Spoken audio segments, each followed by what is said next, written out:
मेहुल को मयूर कॉलोनी से काफी शिकायतें आ रही थी। मयूर कॉलोनी में 10 तारीख को राजेश जी के घर पे फ्लैट नंबर 32 पे चोरी हुई। उसके बाद मयूर कॉलोनी में ही 12 तारीख को समीर जी के यहाँ पे फ्लैट नंबर 35 में चोरी हुई। उसके बाद 14 तारीख को तनवीर जी के यहाँ पे फ्लैट नंबर 38 में चोरी हुई। तीनों लोगों की एक ही शिकायत थी, दिन दहाड़े उनके घर से पैसे लूटे गए हैं। और जब उन्होंने चोर को पकड़ने की कोशिश की तो घर से बाहर निकलते ही चोर अचानक गायब हो गया और बाद में दिखा ही नहीं।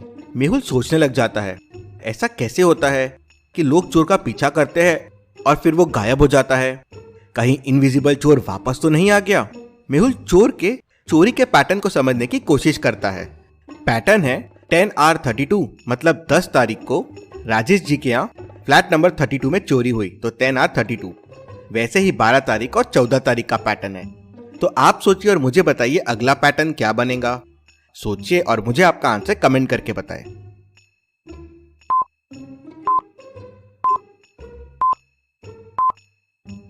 मेहुल पैटर्न को देख के समझ जाता है कि अगला पैटर्न क्या होगा। डेट जो है वो एक एक दिन छोड़ के है, 10, 12, 14, मतलब अगली डेट हो जाएगी 16। नेम अल्फाबेटिकल ऑर्डर में है तो RST, अगला आ जाएगा U, और नंबर्स 3-3 छोड़ के है तो 32, 35, 38, नेक्स्ट हो जाएगा 41। तो पैटर्न हो जाएगा 16U41। अब मयूर कॉलोनी में फ्लैट नंबर 41 में उज्जवल जी रहते हैं। अब उनके घर चोरी होने वाली है। मेहुल उनके घर पहुंच जाता है। मेहुल मिस्टर उज्जवल के घर पे धूप में खड़ा था और चोर के आने का इंतजार कर रहा था। उज्जवल जी के घर पे ताला लगा हुआ था। लगता है उज्जवल जी बाहर गए हुए हैं। तभी मेहुल को उज्जवल जी के घर से कुछ आवाजें आती है। मेहुल को लगता है चोर अंदर तो नहीं, तो वो उज्जवल जी के घर का ताला तोड़ने की कोशिश करता है। इस लॉक को देख के आप बता सकते हैं लॉक को ओपन करने का कोड क्या होगा। सोचिए और मुझे आपका आंसर कमेंट करके बताएं।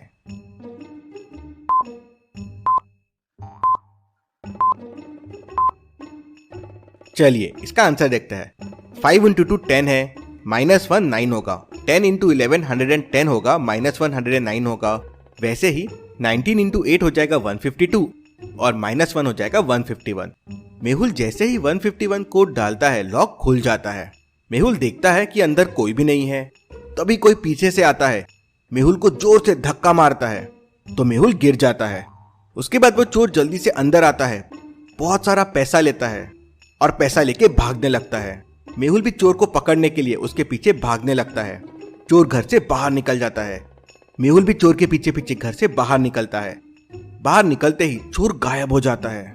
मेहुल ये देख शॉक हो जाता है। उसे कुछ समझ में नहीं आता कि ये गायब कैसे हो गया। तभी वहां मिस्टर उज्जवल भी आ जाते हैं।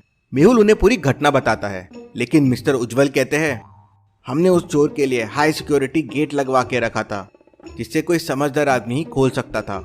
आपने वो गेट खोल दिया। आपकी वजह से हमारे घर पे चोरी हो गई है। अब आप मुझे वो पैसा लाके देंगे। मेहुल सोच में पड़ जाता है कि उस टाइम चोर कहाँ था। मेहुल उज्जवल के घर के सामने के CCTV फुटेजेस देखता है। उन्हें देख के वो समझ जाता है कि चोर कहाँ छुपा था। क्या आप इन दोनों फुटेजेस को देख के बता सकते हैं इनविजिबल चोर कहाँ था? सोचिए और मुझे आपका आंसर कमेंट करके बताएं।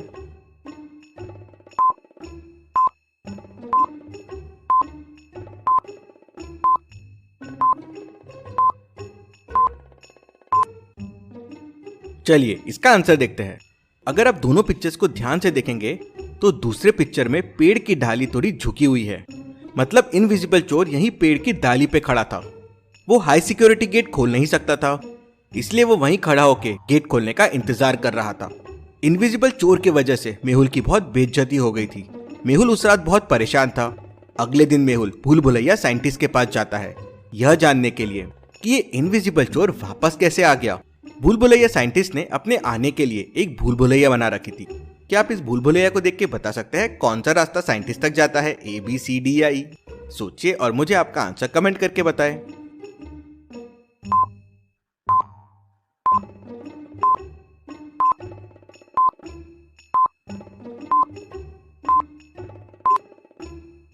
चलिए इसका आंसर देखते हैं। रास्ता D भूल भुलैया साइंटिस्ट तक जाता है कुछ इस तरह से। मेहुल रास्ता D लेता है और साइंटिस्ट तक पहुंच जाता है। आज साइंटिस्ट मजाक के मूड में है। भूल भुलैया साइंटिस्ट ने अपने क्लोन्स बना दिए हैं। मेहुल देखता है कि सामने 3 साइंटिस्ट हैं, लेकिन असली कौन सा है क्या आप तीनों को देख के बता सकते हैं असली साइंटिस्ट कौन सा है, ए बी या सी? सोचिए और मुझे आपका आंसर कमेंट करके बताएं।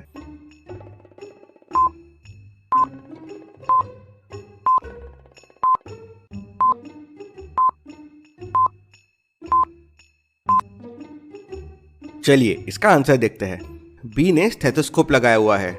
साइंटिस्ट नहीं, डॉक्टर्स लगाते हैं स्टेथोस्कोप, मतलब बी तो नहीं है। अब ए और सी में सी को राइट साइड में तिल है। अब भूल भुलैया साइंटिस्ट को कभी तिल था ही नहीं, मतलब ए असली साइंटिस्ट है। मेहुल पहचान लेता है तो बाकी तो गायब हो जाते हैं। मुझसे ही मस्ती साइंटिस्ट। और फिर मेहुल साइंटिस्ट को सारी बात बताता है। इंटरेस्टिंग। क्या डिटेक्टिव, आपने एक बात ऑब्जर्व की? चोर गायब कब होता है? उसके गायब होने का पैटर्न क्या है? मेहुल सोचने लगता है। क्या आप सोच के बता सकते हैं चोर के गायब होने का पैटर्न क्या था?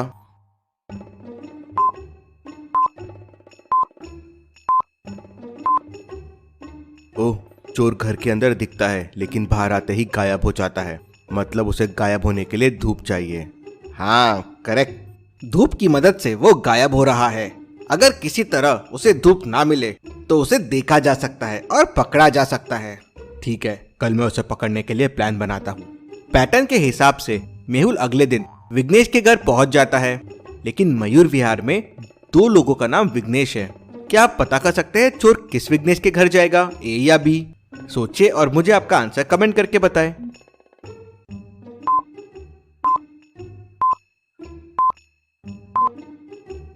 चलिए इसका आंसर देखते हैं।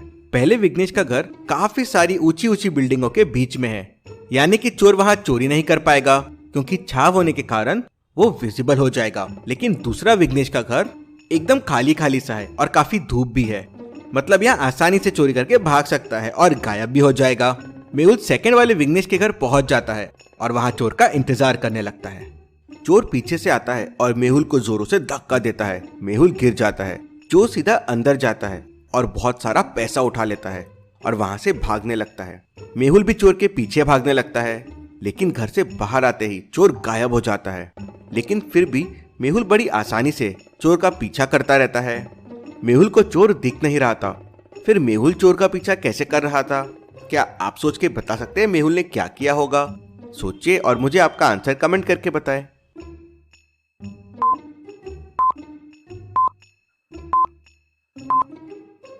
मेहुल ने पैसों में एक ट्रैकर छुपा दिया था, जिससे मेहुल चोर की लोकेशन को ट्रैक कर सके। थोड़ी देर बाद मेहुल ऐसा बिहेव करता है जैसे चोर उसे दिख ही नहीं रहा था और उसे चोर के बारे में कुछ नहीं पता था। मेहुल चोर को भागने देता है। इस बार मेहुल सिर्फ चोर को नहीं, उसकी पूरी गैंग को पकड़ना चाहता था। इनविजिबल चोर वहां से निकल जाता है। मेहुल अपना फोन निकाल के चोर को ट्रैक करना शुरू कर देता है। पर क्या मेहुल इनविजिबल चोर और उसकी पूरी गैंग को पकड़ पाएगा? देखते हैं अगले हफ्ते। आप डिटेक्टिव मेहुल के लिए जल्दी से वीडियो को लाइक कर दीजिए। चलिए अगली पहेली देखते हैं। मनाली में चोरी की घटनाएं काफी बढ़ गई थी। हर दिन चोरियां हो रही थी। पुलिस चोर को पकड़ नहीं पा रही थी, तो डिटेक्टिव मेहुल को बुला लेती है। मेहुल सिटी में अनाउंसमेंट कर देता है कि चोर के बारे में बताने वाले को 1 लाख रुपए का इनाम मिलेगा। शाम को ही एक आदमी आता है और मेहुल को बताता है कि उसने एक आदमी को 3 घरों के सामने देखा। वो घर को ऐसा देख रहा था मानो घर को चोरी के लिए सिलेक्ट कर रहा हो। मेहुल तुरंत उन घरों के सामने पहुंच जाता है। अब आप इन तीनों घरों को देखिए और मुझे बताइए चोर ने कौन सा घर चोरी के लिए सिलेक्ट किया होगा। सोचिए और मुझे आपका आंसर कमेंट करके बताइए।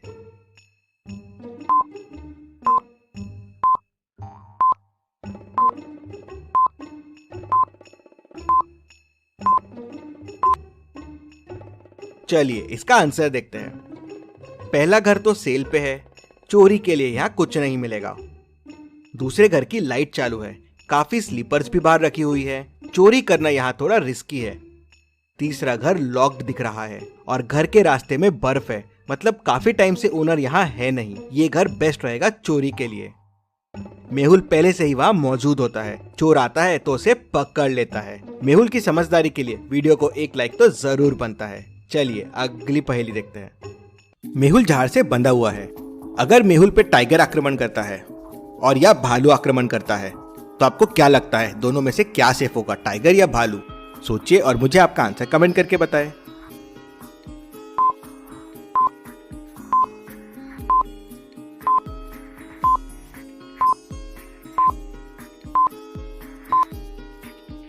चलिए इसका आंसर देखते हैं।